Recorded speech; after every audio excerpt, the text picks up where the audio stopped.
గత 5 నెలల నుంచి ఏ మాత్రం కూడా కనీస అభివృద్ధి కూడా జరగకపోవడం చాలా బాధాకరం.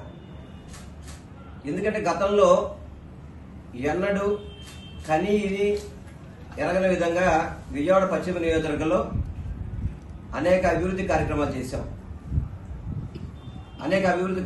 చేశాం. కానీ ఈ కూటమి ప్రభుత్వం ఏర్పడ్డాక విజయవాడ పశ్చిమ నియోజకవర్గంలో వాళ్ళ ప్రజాప్రతినిధులు చెప్పుకునేది ఏంటంటే ఎలక్ట్రికల్ పోల్ పక్కకు పెట్టాము, కలవట్లు వేసాము, అంటే కాలువ క్లీన్ చేశాము.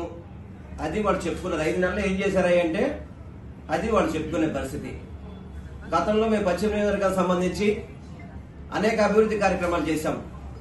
దానిలో భాగం మన స్టేడియంని అద్భుతంగా ఆ రోజు వాకింగ్ ట్రాక్ పెట్టి అక్కడ పిల్లలందరూ కూడా ఆడుకోవడానికి క్రికెట్ కావచ్చు అన్ని విధాలు కూడా చక్కటి గ్రౌండ్ అంతా కూడా అభివృద్ధి చేశాం.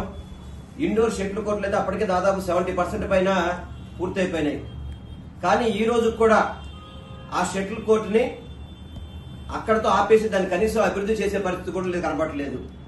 ఆ గ్రౌండ్ అయితే కనుక ఎలా పడితే అలా పాడు చేశారు. దాన్ని వాకింగ్ ట్రాక్ లేదు, కనీసం పిల్లలు ఆడుకోవడానికి మినిమంగా గ్రౌండ్ లెవెలింగ్ కూడా చేయకుండా మొత్తం దాన్ని ఆ గ్రౌండ్ అంతా పాడు చేయడం చాలా బాధాకరంగా ఉంది.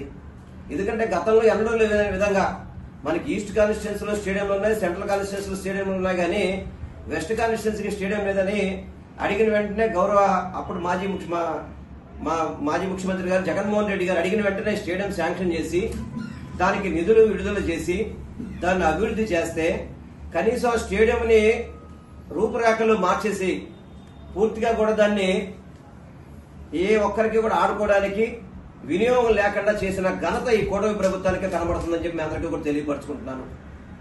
అదేవిధంగా బైపాస్ రోడ్డుకు సంబంధించి డస్ట్ ఫ్రీ రోడ్డు కింద దాన్ని బాగు చేద్దామని చెప్పని చక్కటి ఫుట్పాత్లు, అదేవిధంగా సైకిల్ కూడా సపరేట్ ట్రాక్ పెడదామని చెప్పని ఆ రోజు నిధులు కేటాయించి పనులు ప్రారంభిస్తే వాటిని కూడా కనీసం మానిటరింగ్ చేయడం కానివ్వండి, వాటిని చేయించే బాధ్యత కానివ్వండి స్థానిక శాసనసభ్యుడిగా సుజనా చౌదరి గారు పూర్తిగా కూడా